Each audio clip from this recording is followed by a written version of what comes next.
Assalamualaikum warahmatullahi wabarakatuh. Ketemu lagi di mata kuliah Ilmu Alamiah Dasar semester 3 dengan saya Hani Hasanah. Materi kedua ini kita akan membahas mengenai perkembangan fisik, sifat, dan pikiran manusia. Manusia adalah makhluk ciptaan Allah SWT yang paling sempurna. Allah SWT berfirman dalam Quran surat At-Tin ayat 4. A'udzubillahi minasyaitonirrajim. Bismillahirrahmanirrahim. Laqad khalaqnal insana fi ahsani taqwim.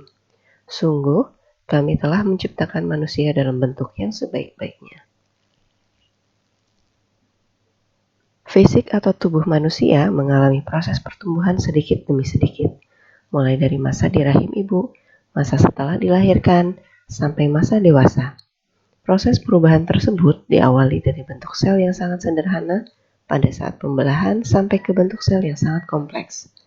Embrio atau janin di rahim induk terjadi dari hasil pembuahan sel telur induk oleh sel telur pejantannya. Sel telur yang telah dibuahi disebut zigot, yang terdiri dari satu set kromosom lengkap. Dari sel inilah terbentuk sel lain melalui proses mitosis atau disebut juga pembelahan sel, diferensiasi sel sehingga terbentuk janin, dan transformasi bentuk tubuh. Apa itu kromosom? Kromosom merupakan struktur di dalam sel berupa deret panjang molekul yang terdiri dari satu molekul DNA dan berbagai protein terkait yang merupakan informasi genetik suatu organisme. Di manakah letak kromosom? Setiap manusia rata-rata memiliki 30-40 triliun sel. Kromosom terletak di dalam nukleus atau inti sel. Sel tubuh adalah unit terkecil yang membentuk jaringan serta organ manusia sehingga membentuk suatu sistem organ seperti sistem pencernaan, sistem kekebalan tubuh, atau sistem peredaran darah. Kromosom terdiri dari dua jenis, yaitu autosom dan gonosom, di mana autosom adalah kromosom tubuh dan gonosom adalah kromosom kelamin. Di dalam kromosom terdapat DNA, dan bagian-bagian kromosom terdiri dari sentromer, lengan pendek, lengan panjang, telomer, dan kromatid indetik. Kromosom berdasarkan letak sentromernya terdiri dari 4 bentuk, yaitu metasentrik, submetasentrik, akrosentrik, dan telosentrik. William Sutton dari Amerika pada tahun 1902 menemukan bahwa setiap kromosom sperma dapat dipasangkan dengan satu kromosom telur yang identik.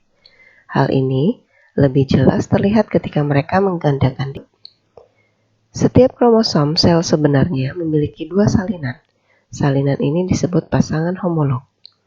Homolog berarti mempunyai bentuk yang sama. Sel terbelah melalui proses mitosis, di mana mitosis terdiri dari beberapa fase.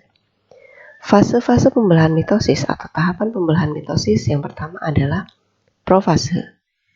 Profase yaitu membran inti mulai merusak menjadi bagian-bagian kecil atau fragmen. Benang-benang kromatin memadat menjadi kromosom. Metafase. Kromosom berjajar pada bidang pembelahan, lalu beralih kepada anafase. Anafase yaitu kromatid saudara dari setiap pasangan memisah menuju kutub-kutub yang berlawanan. Pada akhir anafase, kedua kutub sel memiliki kromosom yang jumlahnya sama. Telofase. Membran inti mulai kembali bergabung, kemudian kromosom mulai meregang. Anda bisa menyaksikan proses pembelahan mitosis melalui link video yang sudah diberikan tadi, bahwa kromosom memiliki DNA. Apa itu DNA? DNA atau deoksiribonukleik asid atau asam deoksiribonukleat adalah sejenis asam nukleat yang tergolong biomolekul utama yang menyimpan instruksi genetika setiap organisme dan beberapa virus. DNA terletak di dalam sel. DNA juga menentukan sifat organisme yang diturunkan. Ada beberapa fungsi DNA di dalam tubuh, yakni 1. Pembawa informasi genetik. 2. Perantara duplikasi diri dan pewaris sifat DNA. 3. Ekspresi informasi genetik. 4. Bermanfaat dalam bidang forensik. 5. Mendeteksi penyakit. DNA manusia menyimpan sekitar 3,3 miliar huruf bahasa atau setara dengan 3.000 jilid buku Harry Potter. Ini adalah susunan DNA di dalam sebuah kromosom, di mana DNA terdiri dari 4 basa, yaitu timin, adenin, guanin, dan sitosin.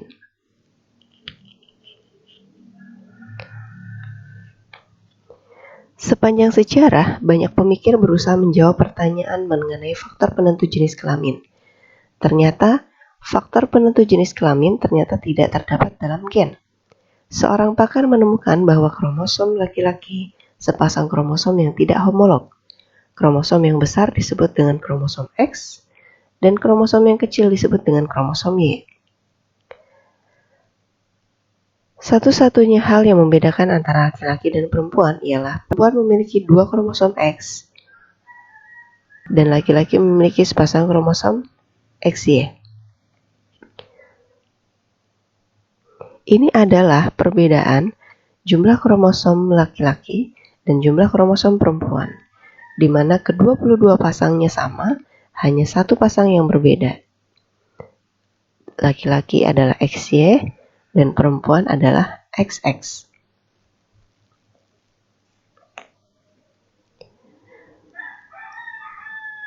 Berikut adalah ilustrasi mengenai gen sel kelamin perempuan atau ovum atau sel telur yang mengandung kromosom XX dan gen kelamin laki-laki dengan kromosom X dan Y.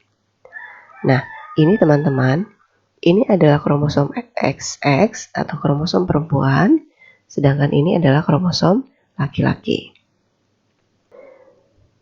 Nah, ketika kromosom X bertemu dengan kromosom X akan dihasilkan dengan XX. Dan kromosom X di perempuan bertemu dengan kromosom X di laki-laki akan menghasilkan XX.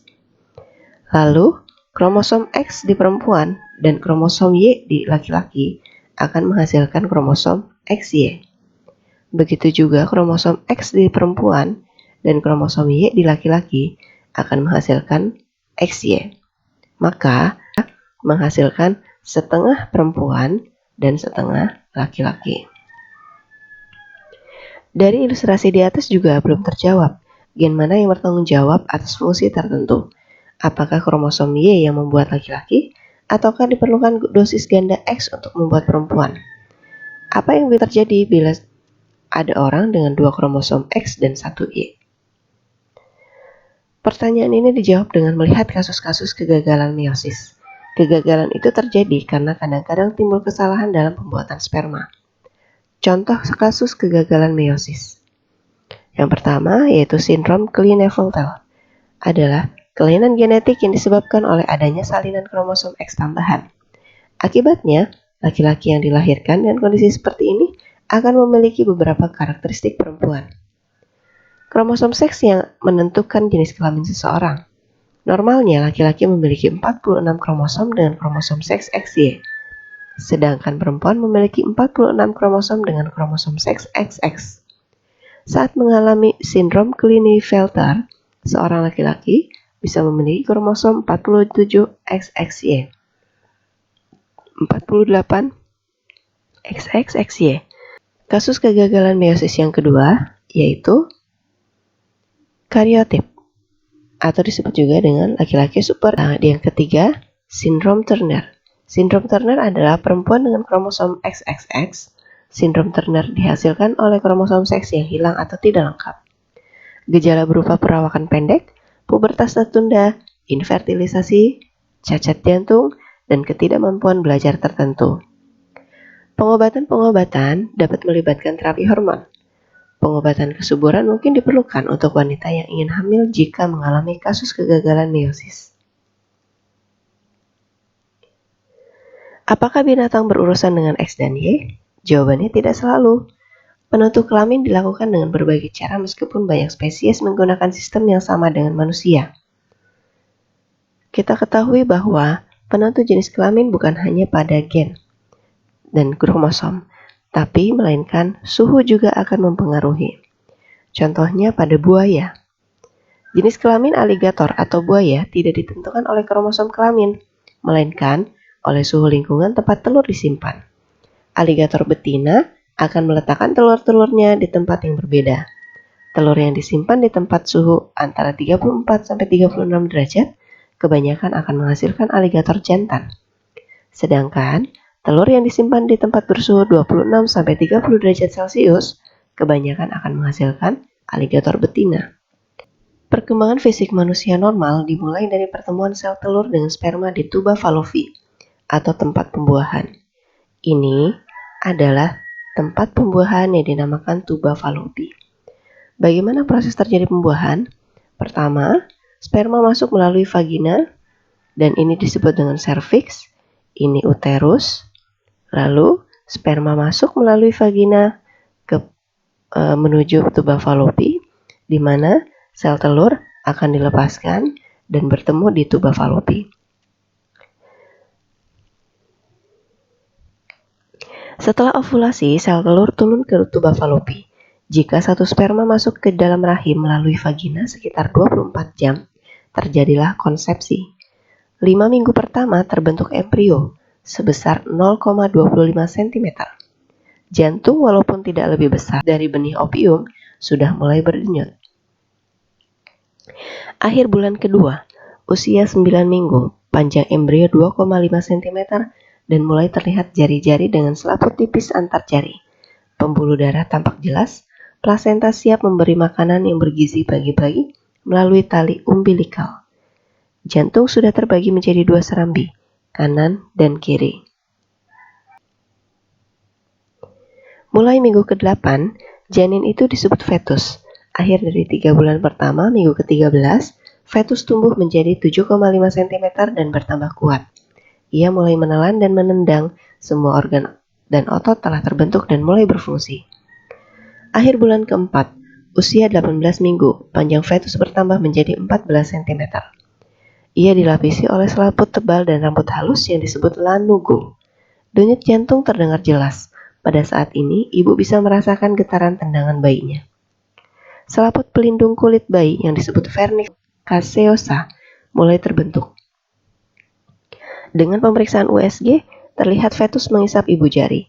Akhir dari bulan kelima, usia 22 minggu, fetus bertambah panjang menjadi 19 cm dari puncak kepala sampai panggul, dengan berat sekitar 340-500 gram. Alis mata dan kelopak mata sudah terlihat pada bulan kelima. Paru-paru fetus terisi dengan cairan amniotik dan mulai berlatih bernafas. Jika sang ibu berbicara atau bernyanyi, fetus dapat mendengarnya. Akhir dari 3 bulan kedua, minggu ke-27, panjang fetus menjadi 38 cm. Dari kepala sampai jari kaki atau 25,5 cm dari kepala sampai pantat. Akhir dari bulan ke-7, usia 31 minggu, panjang fetus 45 cm dari atas sampai jari kaki. Badannya sudah normal terbentuk, kuku-kuku jari menutupi ujung jari, dan dia mencoba menuju ke tempat yang lebih terang. Pada bulan ke-8, fetus bertambah beratnya rata-rata 1 pon per minggu, dan lapisan lemak telah mengisi jaringan di bawah kulit. Ia mungkin bergerak dan kepala ke bawah untuk persiapan kelahiran. Beratnya antara 1,8 sampai 2,7 gram. Setelah usia fetus mendekati kelahiran, beratnya bisa mencapai 2,7 sampai 4,1 kg dan panjangnya antara 48 sampai 49 cm. Apabila fetus mendekati lubang kelahiran, gerakannya akan semakin berkurang. Nah, ini adalah ilustrasi bagaimana dimulai dari fertilisasi atau pembuahan hingga menuju ke minggu ke-12. Ya, pada minggu ke-12 janin sudah semakin sempurna dan siap untuk dilahirkan. Baik. Masa pertumbuhan manusia cukup cepat pada masa kanak-kanak sampai remaja, kemudian menurun menjadi sangat lambat setelah mencapai dewasa sampai tua. Namun, secara umum pertumbuhannya dinyatakan sangat lambat karena memakan waktu sekitar 30% dari masa hidupnya. Bentuk tubuh manusia mengalami perubahan yang sistematis dan teratur, sesuai dengan kodratnya sejak bayi hingga dewasa. Perubahan fisik yang sangat nyata terjadi pada masa pubertas, terutama pada tanda-tanda kedewasaan seperti tumbuhnya rambut pada bagian tertentu dan fungsi genitalianya.